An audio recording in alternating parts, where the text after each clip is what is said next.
So I hope I can have this conversation with you all real quick before my husband gets off work. I know I didn't do a morning coffee, but how about afternoon water instead? I'm seeing these conversations that are taking place around Sean Combs. And the first thing that I want to say about that is that nothing, no aspect about this is funny. You know, I see these videos where people are making jokes, and you know, here's the thing. Black people, we really should know better. You know, we should know better than anyone how there is nothing funny about rape. There's nothing funny about that. You know, rape or the people who do it. You know, we came over here, we were in chains, and we were forced to perform some of the most deviant sexual acts ever. And our bodies were forced to endure and some of the most deviant behavior ever. And here we are, the beneficiaries of our ancestors' hard work and freedom, and we are laughing and making fun of rape. Shame on you. Be better. And I'm gonna leave it at there. The other conversation that I see going on, and it's a serious conversation, and I commend you all for finally having it, and it's how are we turning out men like Sean John, like Puffy, P. Diddy, or whatever he call himself, and what was the other one they were talking about? R. Kelly. I know we're not gonna act like we don't know the answer to that question. I know we're not going to act like we don't know the answer to that question, because the answer to that question is very obvious. It's because you keep on protecting these types of men. You won't tell on them. And even more importantly than that, you do not create safe spaces, safe environments for victims to come forward. You don't. When women come forward and they tell their stories, or when children come forward and they tell their stories, you hush them, you call them liars, you shut them up, you gaslight them. Well, why did she take so long? Or he rich, she just money. It's a money play. Let me tell you something about trauma. Trauma takes time to process. Not everyone, after they have been sexually molested, assaulted, battered, abused, raped, can just hop right up from that and run right to the police. Very few people can. And some people take longer than others to recover. Some people, it takes years before they even understand that a crime has been committed against them.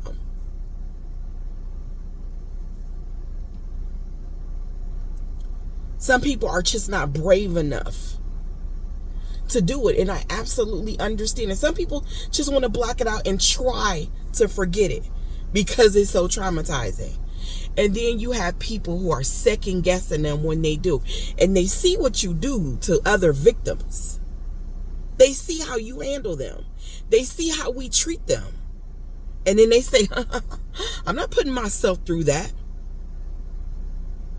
Being called a liar, being called a gold digger, saying you're just trying to bring another black man down.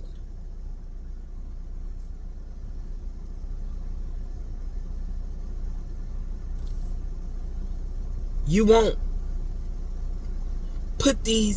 hold these pedophiles and abusers accountable for their actions. It is a cycle of abuse that will not stop until someone is brave enough to stop it. Say something, do something. When a little boy gets tinkered with, he very oftentimes goes from victim to abuser. Because what happens is, and this is the part of grooming that we don't talk about, is that not all victims remain victims. Some victims graduate from victim to perpetrator. And those cycles keep repeating and keep repeating. If you want to know, honestly, respectfully, I say this with love too, what's wrong with a lot of the black men in our community?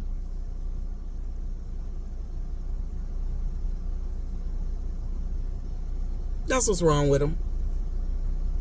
Just like a lot of the girls in our community. And because they are men and their masculinity is on the line, and they already feel, emasculated, they don't tell. They walk with that shame all throughout their lives, and then they project it in different ways. They become abusive, verbally, physically, mentally, emotionally, spiritually. And then when they do tell, look at how you treat them. Look at how y'all treated Common when he came forward. Look at the jokes y'all make about Usher and Justin Bieber. And we don't even know those stories. Y'all just guessing. But look at what y'all saying. Look at what y'all doing. Y'all called Cassie a liar so long until y'all saw the video footage of what she went through, of a little bit of what she went through while she was with that man. People told y'all about R. Kelly for years. Y'all had a video of him urinating on a child, and y'all still defended him because you wanted to step in the name of love. I think that when we say things like, oh, she's just trying to bring down a black man, and they just trying to bring a black man down. It was because he was trying to buy NBC. I think that black people who cannot think beneath a surface level get confused when we think about what success is. We think that if you are rich, if you are famous, if you got a lot of money, that is what success is. And yeah, you can be a successful singer, a successful actor, a successful producer, a successful rapper, a successful athlete, but that doesn't mean that you are a successful human being.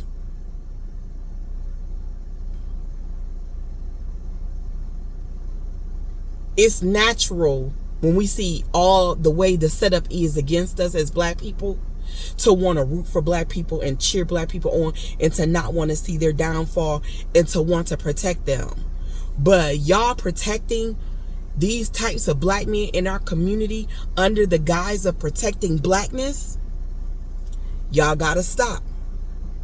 That's why we're turning out so many of them. And in that respect, our community needs to do better. We just do. We need to hold them accountable. We need to break these cycles. We need to create environments where victims are safe. And we need to believe them when they say that they have been attacked, instead of vilifying them and taking the side of the predator. That's why we turning out so many of them.